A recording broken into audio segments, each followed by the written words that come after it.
சொல்லாத வார்த்தைகள் சுவையானவை, அர்த்தத்தில் அவை மட்டும் அழகானவை.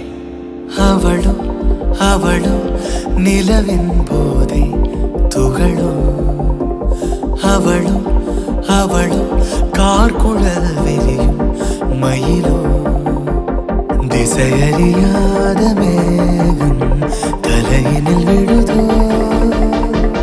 கடவுள் கை கொண்டு எழுத முடியாத கவிஞனின் கற்பனையோ.